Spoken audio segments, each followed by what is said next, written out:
네, 115페이지 지나서 116페이지로 넘어가세요. 우리 지난 시간에 근로소득의 비과세 항목들을 쭉 봤습니다. 자, 이번에는 계속 이어서 근로소득 좀 마무리하겠는데요. 근로소득으로 보지 않는 게 한 가지 있어요.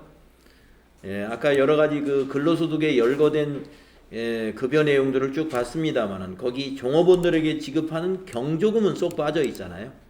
네, 그래서 사회통념상 타당하다고 인정되는 범위 내의 금액은 우리가 근로소득으로 보지 않습니다. 여러 가지 뭐 수당들이 다 근로소득입니다만은 경조금만큼은 근로소득으로 보지 않는다. 다만 사회통념상 타당하다고 인정되는 범위 내에서 그렇다는 것이고요. 다음에 다섯 번째, 그러면 근로소득 금액은 어떻게 계산하느냐? 앞에서 사업소득 금액은 총수익 금액에서 필요경비 뺐지 않습니까? 필요경비는 회사의 그 사업자의 장부에서 우리가 필요경비가 확인이 되죠. 그러면 근로소득 금액은 총급여액에서, 이 총급여에서는요, 비과세는 아예 빼는 거예요. 총급여 안에는 항상 우리가 저기서 이제 이자하고 배당에서도 총수익 금액에서는 분리과세나 비과세는 뺀 거를 의미하는 겁니다. 그러니까 총급여도 비과세에 해당되는 것은 뺀 거예요. 거기에서 마이너스 근로소득 공제, 이 근로소득 공제가 말하자면 필요경비 성격입니다. 예. 근데 우리가 근로소득에서 필요경비라 하면 좀 이상하니까 일정하게 누구든 간에 어떤 근로자든 간에 이러한 범위 내에 총급여에 해당이 된다 그러면 근로소득공제를 얼마 적용 이렇게 딱 정해놨어요. 법률로. 그렇기 때문에 필요경비라고 하지 않고 근로소득공제라고 합니다. 자, 그러면 근로소득공제는 여기서 설명을 하고 있고요. 총급여는 여기서 설명을 하고 있는데 한번 보도록 하겠습니다. 총급여액이란 비과세 근로소득 금액을 제외한 해당 과세 기간에 발생한 근로소득의 합계액을 말한다. 네. 그래서 앞에서 열거됐던 그 비과세 소득들, 뭐 식대보조금이라든가 자가운전 보조금이라든가 일찍비, 숙직비라든가 또는 생산직 근로자라면은 생산직 근로자의 시간의 근로수당이라든가 이런 것들은 다 여기 총급여액에서 빠지는 겁니다. 비과세는. 그 다음에 근로소득 공제를 어떻게 인정받느냐? 네, 영수증을 제출하고 이런 것이 아니라 일반 근로자의 근로소득 공제는 총급여 500만 원 이하는 70%가 비용으로 봐주는 거예요. 350만 원은 근로소득을 하기 위해서 비용으로 지출됐다. 예, 일을 하려면은 밥도 해 먹어야 되고요. 예, 교통비도 써야 되고 옷도 사 입어야 되고 하니까 그런 것들을 이렇게 따져보니까 70%로 봐준다 이런 얘기예요. 그 다음에 이제 총급여가 여기에 해당되는 범위에 들은 사람은 70% 뺀 나머지 그 급여의 40%를 근로소득 공제를 해준다는 겁니다. 그래서 요거 하나만 좀 외워둘 필요가 있어요. 500만 원 이하의 근로소득 공제 필요경비를 70% 인정하더라. 요거 하나. 제일 센 거 요 하나 알아두시고요. 나머지는 다 프로그램에서 알아서 이렇게 누진적으로 적용을 해주니까 이렇게 점점점 총급여가 높아질수록 그 초과된 금액에 대해서는 공제율이 좀 낮아져요. 40%, 15%, 5%, 2% 이렇게 점점점 낮아집니다.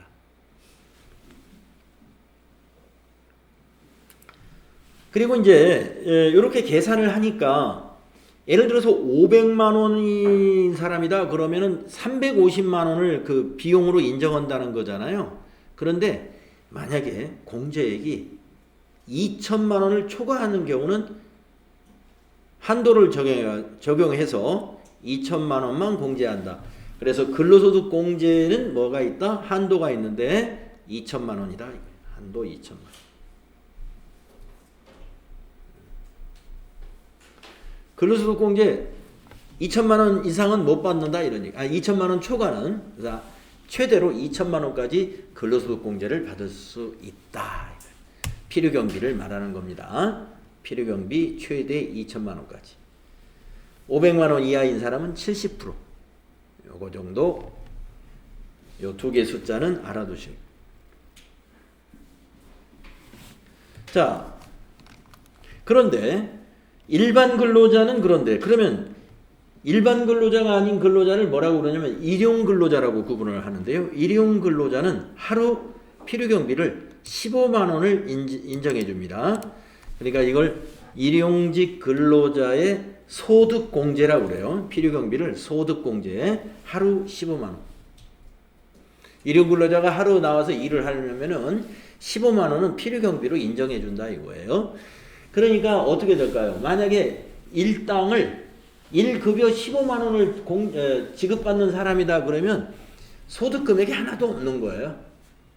15만 원 다 필요경비 인정받으니까 소득 금액이 제로인 거예요. 자, 그래서 일용근로자 하루 15만 원 이것도 중요합니다. 일용근로자의 하루 소득공제 금액이 얼마냐 하면 15만 원이라는 거 이거 중요합니다. 자, 근로소득의 수입 시기는 어떻게 되느냐? 수입 시기는 우리가 굉장히 앞에서 이자나 배당소득 같은 경우 굉장히 복잡했지 않습니까? 근로소득은 간단해요. 기본적으로 근로를 제공한 날이 근로소득의 수입 시기입니다. 근로를 제공한 날 근로소득이니까. 자, 그런데 조금씩 예외가 있는데 잉여금 처분에 의한 상여금이다. 그러면 당의 법인의 잉여금 처분 결의일이 수입 시기로 봐요. 잉여금을 처분한 결의일. 또 인정상여, 상여로 인정한다는 거잖아요. 이것은 근로를 제공한 날 급여하고 똑같고요. 주식 매수 선택권, 아까 근로소득에 해당되는 거 근무기간 중에 행사하면 근로소득에 포함되지 않습니까? 그래서 행사한 날을 수입시기로 본다. 네, 요 판단은 그렇게 뭐 복잡하지 않죠? 네, 급여, 즉 근로소득의 수입시기는 기본적으로 근로를 제공한 날이기 때문에 급여라든가 인정상여라든가 하는 것들 다 근로를 제공한 날인데 잉여금 처분에 의한 상여는 일반 상여하고 좀 다르게 잉여금 처분을 결의한 날, 네, 그리고 주식 매수 선택권은 행사한 날이 수입 시기가 된다. 네, 그렇게 기억하실 수 있겠습니다. 자, 그러면 이제 근로소득의 과세 방법을 한번 알아봅시다.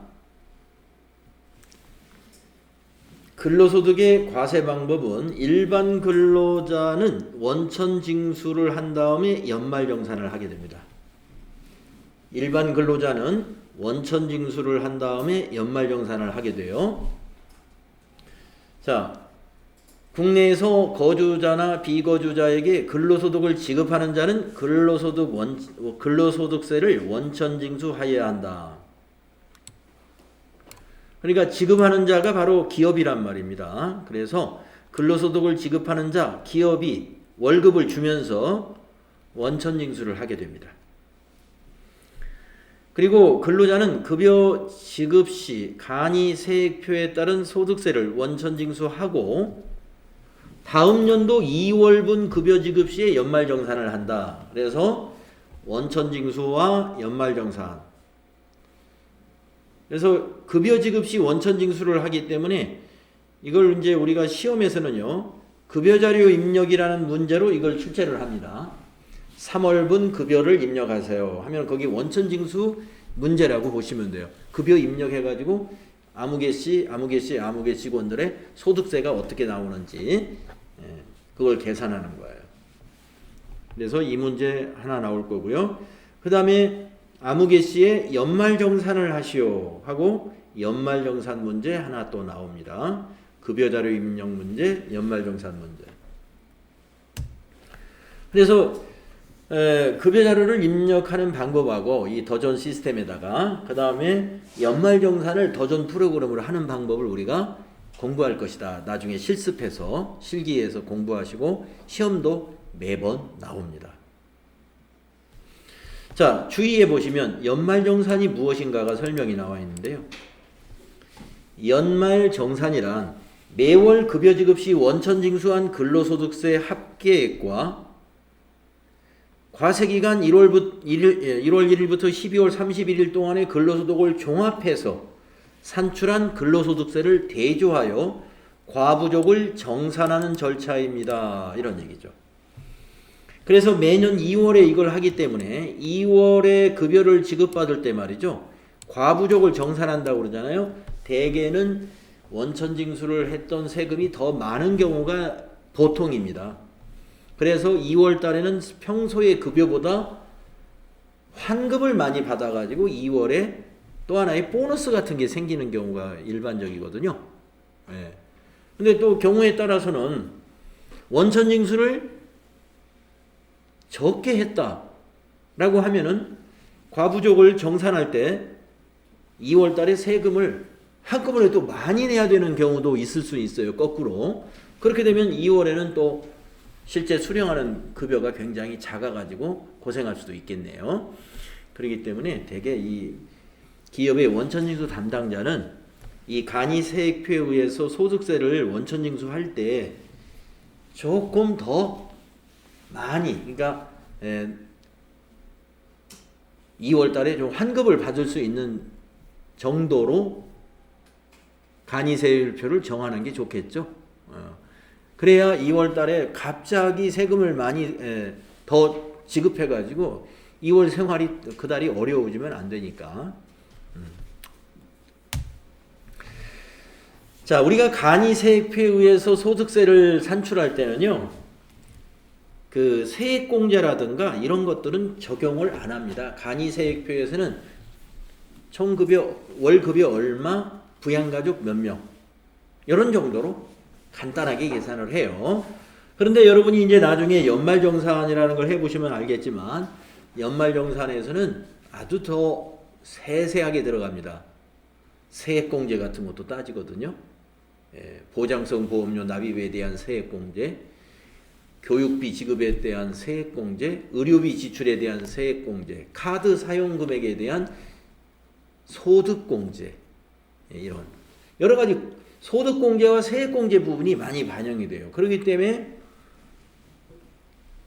기납부세액이 더 많이 납부한 걸로 나올 수밖에 없어요. 대부분이 일반적으로는. 자, 연말정산 개념을 여러분 아셨죠? 2월 달에 급여 지급 시 연말정산을 하는,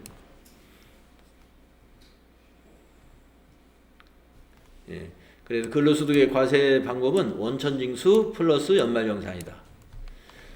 그러면 일용근로자는 어떻게 하느냐? 원천징수만 합니다. 연말정산이라는 게 아예 없어요. 일용근로자는. 자, 그 바로 밑에 줄에 일용근로자는 급여 지급 시 원천징수함으로써 납세 의무가 종결된다. 네. 우리가 원천징수함으로써 납세 의무가 종결되는 것을 제가 기타 소득의 아마 복권 수익금액에 대해서 말씀드렸을 거예요. 우리 원천징수 앞부분에 소득세 개념 설명할 때 원천징수의 개념이 두 가지가 있었죠. 완납적 원천징수와 애납적 원천징수. 그래서 완납적 원천징수 이야기하면서 복권 당첨금이 완납적 원천징수입니다. 보험금 받으면서 원천징수 하는 것으로서 끝났어요. 마찬가지로 일용직 근로자의 근로소득이 완납적 원천징수입니다. 원천징수 하는 것으로 끝나요. 그리고 가로 열고 분리과세. 네, 복권 당첨금도 분리과세예요. 다른 소득하고 합치지 않아요. 네, 그래서 일용직 근로자의 원천징수, 일용직 근로자의 근로소득도 분리과세합니다. 분리과세, 이거 아주 중요해요. 네, 분리과세. 자, 그러면 어떻게 세율이 적용되는가 한번 이 표를 보도록 하죠. 자, 1일 급여가 있으면은요, 빼기 먼저 근로소득 공제를 해야 되지 않습니까?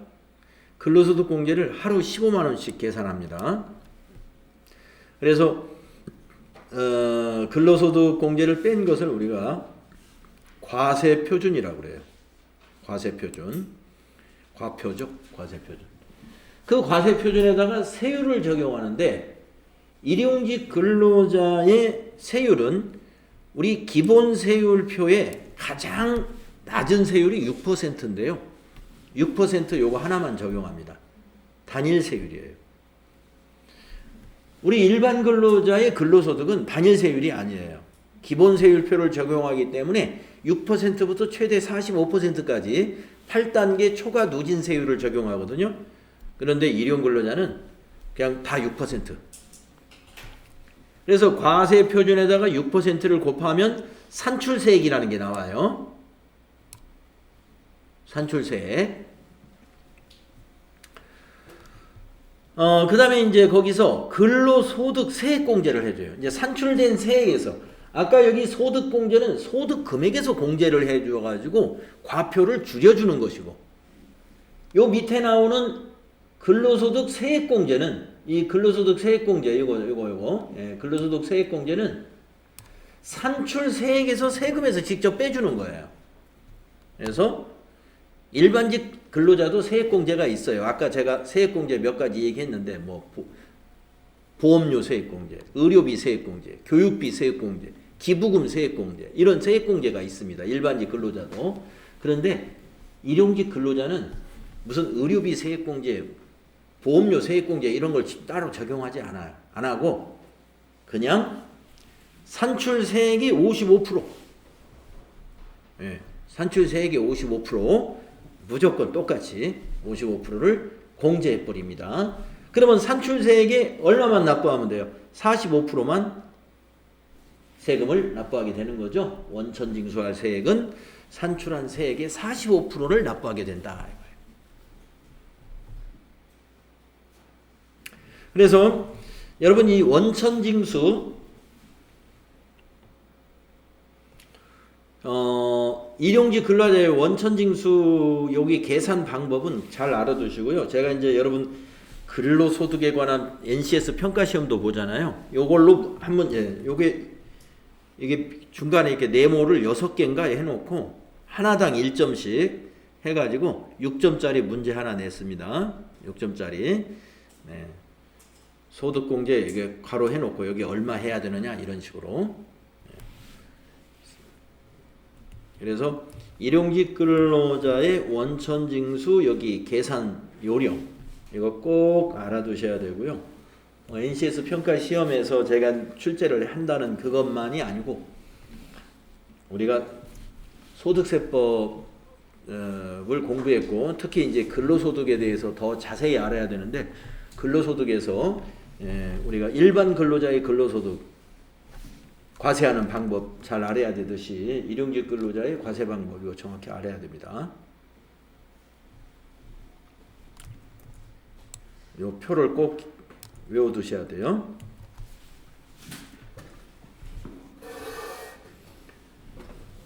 자, 다음에 이제 근로소득의 종합과세. 일반 근로자의 근로소득은 종합과세 대상입니다. 일반 근로자의 근로소득은 다른 종합소득의 금액에 합산해서 과세표준 확정신고를 해야 해요. 이 과세표준 확정신고라는 것은 우리가 5월 달에 하는 종합소득세 신고를 할 때 작성하는 서류의 이름이죠. 네. 그런데 다만 근로소득 외에 다른 종합소득이 없으면 과세표준 확정신고를 하지 않습니다.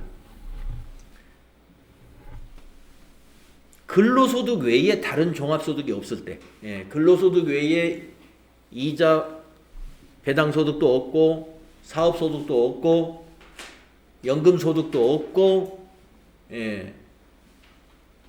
기타 소득도 없고 이러면은 종합소득 신고를 하지 않는다. 과세표준 확정 신고를 하지 않는다. 이런 얘기예요. 그래서 연말정산으로서 끝나요. 그렇게 하면은. 근데 우리가 근로자 중에서도 연말정산도 하지만 또 5월 달에 종합소득세 신고를 해야 되는 근로자도 있어요. 그 근로자는 근로소득 외에 다른 소득이 있기 때문에 합해서 다시 한번 신고를 해줘야 돼요. 그래가지고 연말정산할 때 결정된 세액에서 그 세액을 뺀 거 가지고 정산을 해서 돌려받을 거 있으면 5월 달에 세금을 돌려받을 수도 있고 더 내야 된다면 더 납부를 해야 됩니다. 자, 근로소득 외에 다른 종합소득이 없을 때는 과세표준 확정신고를 하지 않는다. 이거 기억하시면 됩니다. 네.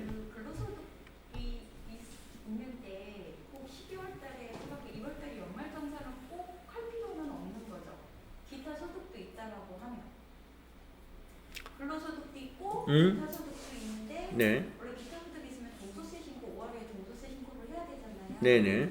근데 이제 회사에서는 대부분 연말정산 12월 지나고 나면 하라고 하거든요. 2월 달에 해야죠. 네, 근데 굳이 그 5월 달에 한꺼번에 하면 될 것 같은데 굳이 연말정산 또 해야 되나 싶어서요.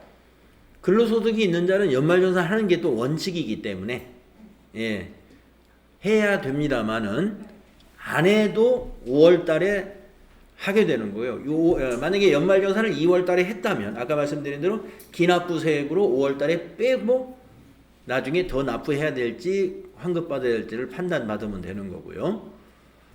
그러면 연말정산은 꼭 해야 되는 거예요? 하는 것이 원칙이다. 네. 근로소득이 있는 자는 연말정산을 하는 것이 원칙이죠. 아까 일반 근로자의 경우 일반 근로자의 과세 방법은 원천징수 플러스 연말정산 까지 하는 겁니다. 그리고 연말정산 하고 나서 5월에 다시 한번 또 다른 기타 소득이 있을 경우에 합산해 가지고 다시 5월달 소득세 신고를 하는 거고요. 그런데 연말정산 안 했어도 5월에 한꺼번에 하면 상관없어요. 예.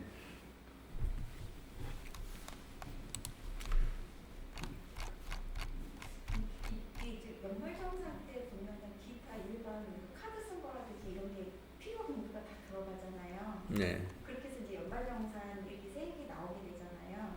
그럼 5월 달에는 그거를 쓸 수 없는 거 아니에요? 쓸 수 있습니다. 쓸 수 있어요? 예. 자기가 다 챙겨서 신고를 하면 되고요. 근데 이제 했던 거는 쓰면 안 되는 거 아니에요? 연말정산 했다면 안 쓰는 거죠.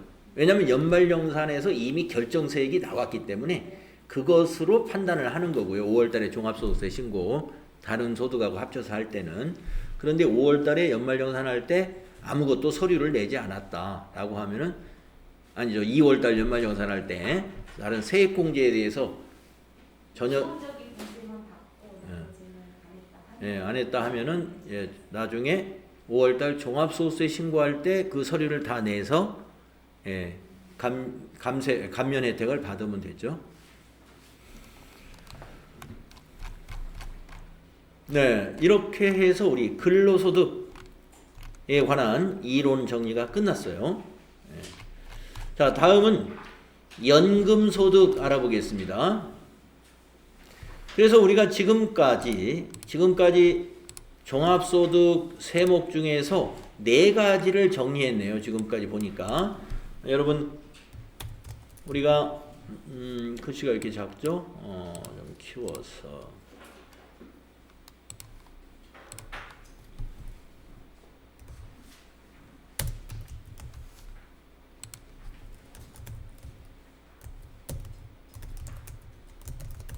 종합소득의 종류하면은 6가지였잖아요. 그래서 첫 번째 이자소득의 내용을 확인해 봤고요. 두 번째 배당소득의 내용을 확인해 봤고요.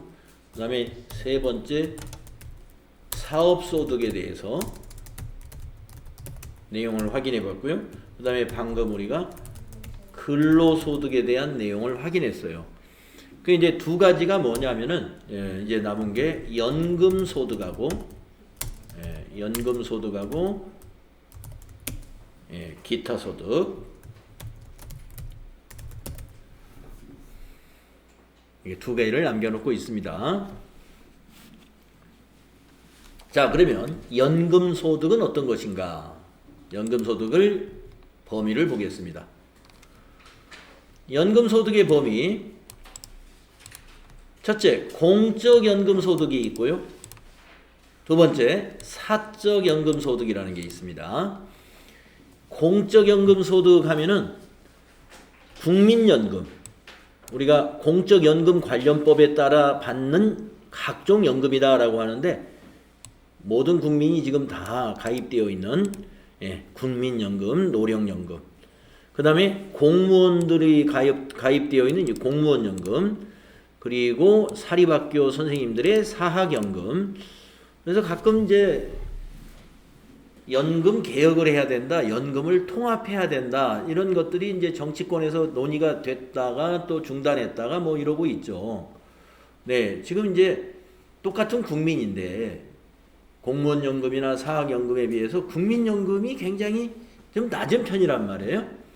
그래가지고 이제 사회적으로 이것이 또 하나의 이제 차별이 될 수가 있고, 또 갈등이 될 수가 있고 하니까 이걸 어떻게 통합하자 하는데 쉽지 않은 것 같아요. 이런 것들이 항상 이 얘기가 진전되다가 또 멈추고 하는데 하여튼 모르겠습니다만은, 자, 요런 거 공적연금입니다. 자, 이제 나머지는 사적연금인데 이거는 그야말로 사적으로 가입한, 우리가 일반 보험회사 이런 데 가입한 것들이죠. 소득세가 이연된 소득으로서 그 소득의 성격에도 불구하고 연금 계좌에서 연금 형태로 인출하는 경우의 연금이다. 자, 우리가 이제 이 소득세라는 것은 우리 이자, 돈을 부어놓고 거기서 받으면, 이자 받으면 이자 소득세 납부하잖아요. 네. 만약에 배당을 받으면요, 배당 소득으로 과세를 하죠. 그런데 내가 돈을 부어놓고 이자 받고 배당 소득이 아니라 연금으로 받는다면 그것은 연금 소득세로 과세한다, 이런 얘기죠. 그래서 우리가 돈을 맡겨놓고서 받는 것이 이자를 받느냐, 배당을 받느냐, 연금을 받느냐, 이렇게 구분할 수 있습니다. 그래서 여기서 소득세가 이연된 소득으로서, 이 말은 그렇게 이해를 하시면 되겠어요. 이자를 아니면 한꺼번에 배당을 한꺼번에 받았다면 소득세가 과세가 될 텐데, 그것이 이연된 성격의 것이 바로 연금이라는, 사적 연금이라는 것이다, 이거죠. 그래서 종류를 보면 퇴직보험연금 또는 퇴직연금, 사적연금으로 퇴직연금이 있을 수 있고요. 그 다음에 연금저축 같은 것이 있습니다. 연금저축, 퇴직연금, 퇴직보험연금, 이런 것들이 사적연금 소득에 해당이 된다. 자, 그러면 우리 연금소득에서도 비과세 연금소득이 있는데요. 첫째, 공적연금 관련법에 따라 받는 유족연금, 장애연금, 그리고 상이연금, 이런 것들이 비과세에 해당이 되고요. 또 연계노령 유족연금 또는 연계퇴직 유족연금이니까 이 위에 유족자 다 들어가죠. 그래서 유족, 장애 또는 상이연금들 비과세 연금소득입니다. 두 번째, 산업재해보상법에 따라 받는 연금이 되겠어요. 산업재해보상법 하면 산재를 말하는 거죠. 산재연금 비과세 되겠습니다. 세 번째, 국군포로 송환 및 대우 등에 관한 법률에 따라 국군포로가 받는 연금이 있는 것 같아요. 그래서 국군포로가 받는 연금도 비과세가 적용이 된다. 네. 그래서 뭐 비과세 연금소득이다 그러면 유족연금, 장애연금, 상이연금, 요 정도 기억하고 있으면 좋을 것 같습니다. 자, 그러면 이제 연금소득 금액. 자, 연금의 종류는 간단해요. 그래서 공적연금, 사적연금. 네. 그러면 연금소득 금액은 어떻게 계산하느냐? 네, 필요경비가 있습니다. 자, 연금소득 금액은 총 연금액에서 연금소득공제라는 걸 빼줘요. 그러면 총 연금액은 무엇인지 여기 설명 나왔고요. 연금소득공제는 이렇게 하는 것이다. 여기 설명 나옵니다. 자, 총 연금액은 비과세 소득과 분리과세 소득을 제외한 해당 과세 기간에 발생한 연금 소득의 합계를 말합니다. 자, 뭘 빼야 돼요? 비과세 빼야죠. 비과세. 그리고 분리과세 항상 빠집니다. 이 앞에 있는 총 수익 금액 여기에는 항상 그 세목의 비과세 또 그 세목의 분리과세는 다 빠지는 거예요. 그러면 이 분리과세에 해당되는 것도 여기 하나 알려주죠. 사적 연금이 1200만 원 이하인 경우는 분리과세를 한대요. 예. 그래서 총 연금액에 사적 연금 1200만 원은 무조건 빠진다. 이렇게 보시면 됩니다. 사적 연금 1200만 원이면 한 달에 100만 원씩이에요. 한 달에 100만 원. 사적 연금 한 달에 100만 원씩 받는 거는 1년이면 1200만, 연간 1200만 원이잖아요. 총 연금액에서 빠져버려요. 예. 분리과세 하네요. 예. 분리과세. 분리과세 하니까 그 연금을 지급하는 회사가 원천징수한 걸로 그냥 끝나는 겁니다. 분리과세는 종합과세 하지 않는 거니까.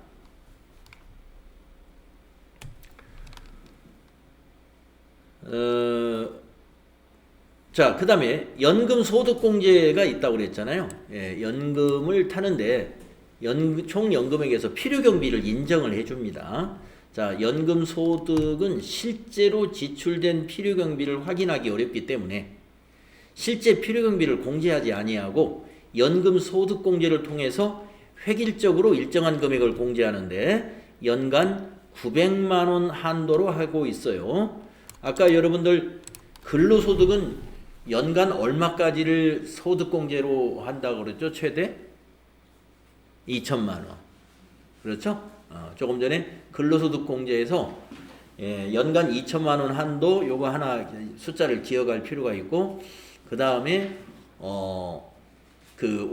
연간 500만 원 이하의 500만 원 이하의 총급여 500만 원 이하인 경우는 근로소득공제를 70% 한다는 거 요거 하나 알아두시라고 그랬죠. 500만 원 이하의 경우는 70% 근로소득공제를 한다. 자, 연금소득공제는요. 연 900만 원 한도로 해서 일정한 금액을 비용으로 인정을 해주는데 그 일정한 금액을 이렇게 인정해준다 이거예요. 연간 350만 원 연금을 받는 사람은 전부 다 비용으로 인정해줘요. 그럼 뭐하고 350만 원이 같아요? 근로소득의 총수익금의 500만 원의 70%, 딱 350만 원이죠. 예. 연금으로 말하면 그 350만 원 이하는 그냥 다 필요경비다.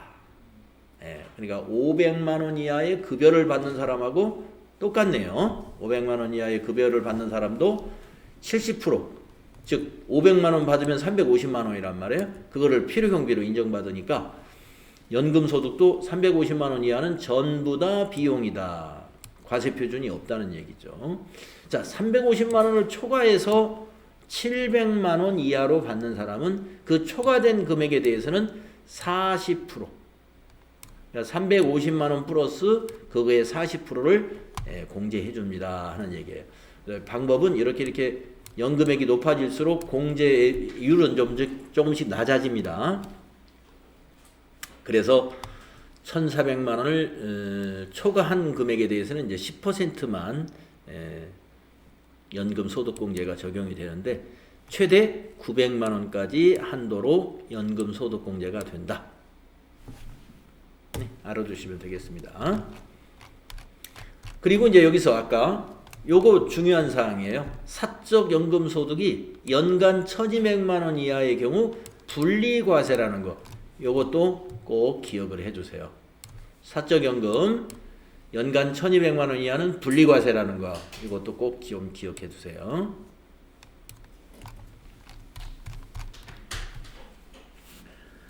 자, 다음 페이지에 있는 표는 연금소득의 수입시기가 되겠습니다. 앞에서 근로소득의 수입시기는 기본적으로 근로를 제공한 날이에요.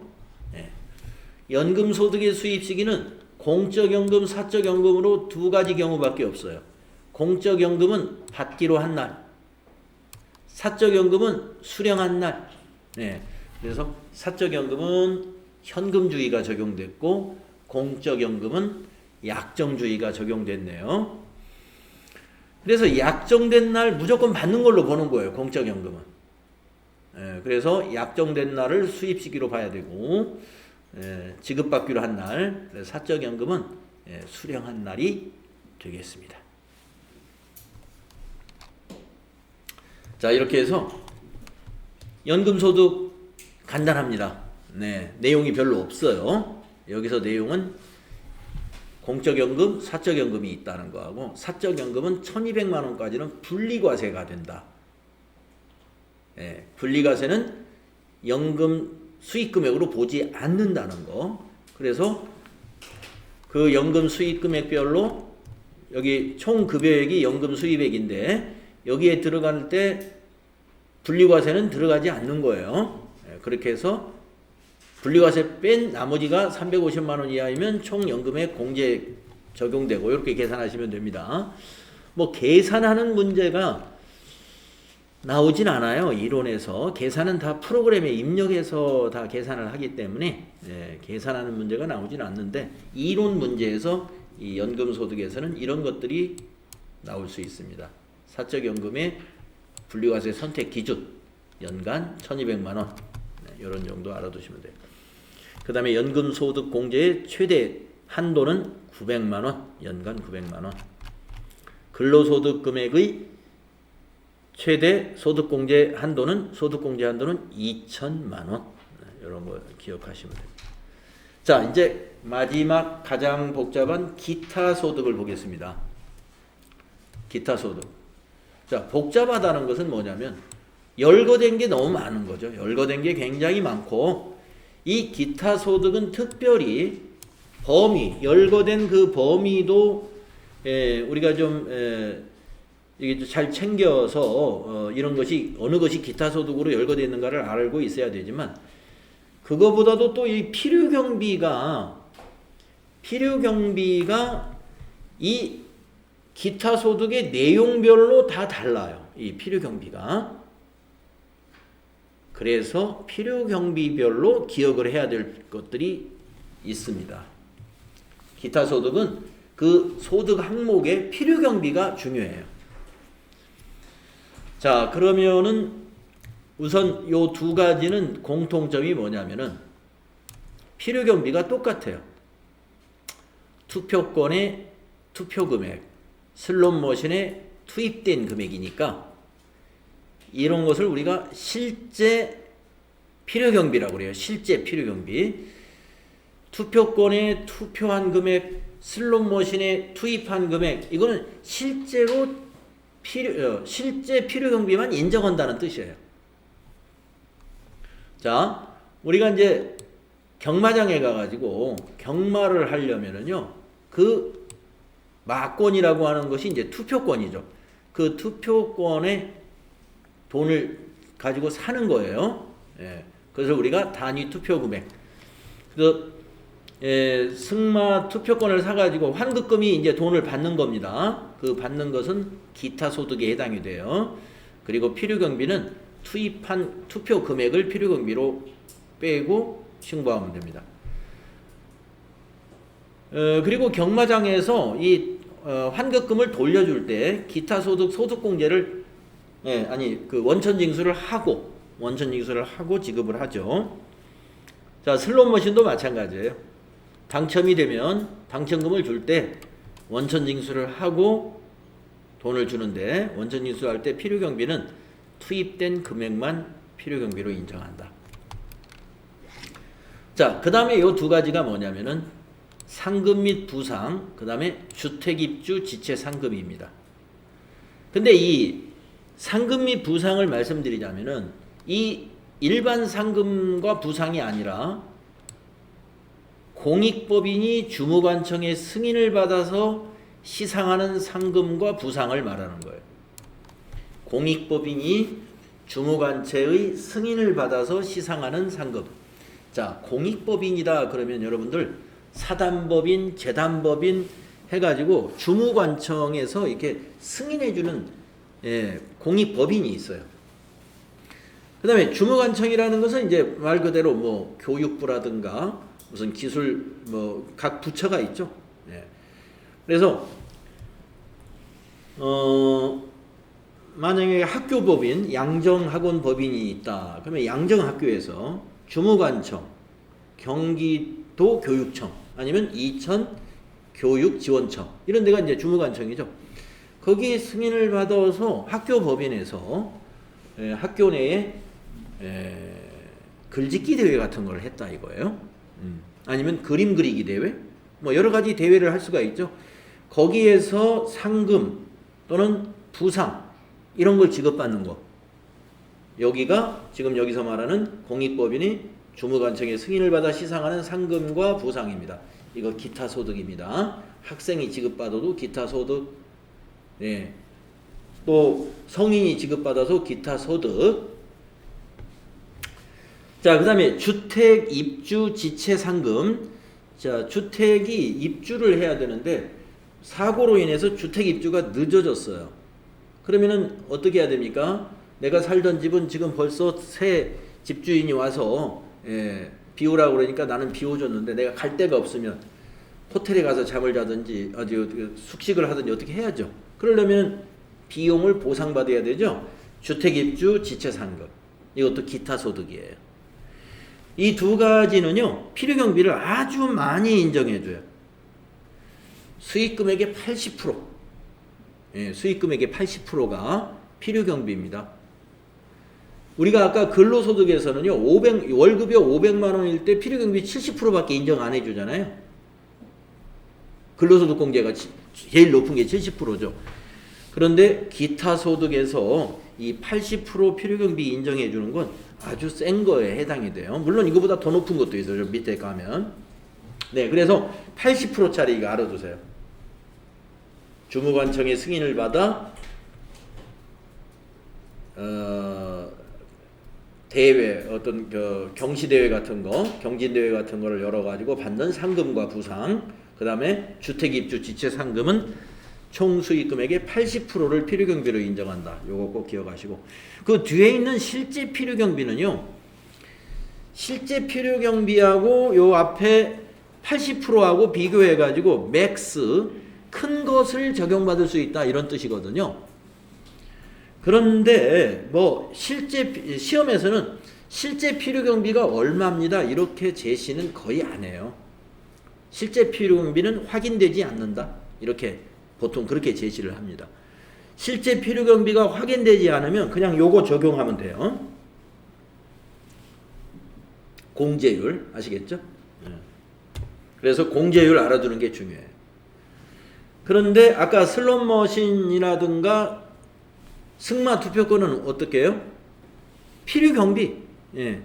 실제 필요경비 요것만 인정받을 수 있어요. 요거는 실제 필요경비가 확인이 안 될 수가 없죠. 왜냐하면 승마권 살 때 이미 다 사온 영수증이 있기 때문에. 슬롯머신도 마찬가지예요. 기계가 얼마 투입했는지 기계가 다 조회가 되겠죠. 자, 그 다음에 필요경비 60% 인정받을 수 있는 기타 소득 봅시다. 이것도 굉장히 센 편이에요. 60%도. 필요경비, 실제 필요경비만 인정받는 게 필요경비를 제대로 인정 못 받는 경우라고 보시면 돼요. 실제 필요경비만 인정받는 것은 필요경비를 거의 인정 못 받는다. 이렇게 보시면 됩니다. 그래서 아까 80%짜리 두 개 기억하시고 이번엔 60%짜리인데 여러 가지가 있어요. 자, 첫째, 무형자산을 양도하거나 대여하고 받는 금품. 만약에 기업이 무형자산을 양도하거나 대여하고 받으면은 양도했으면 양도에 대한 것을 우리가 회사의 장부에 기록이 되겠죠. 무형자산 양도에 대한 뭐 양도 무형자산 처분 이익 이렇게.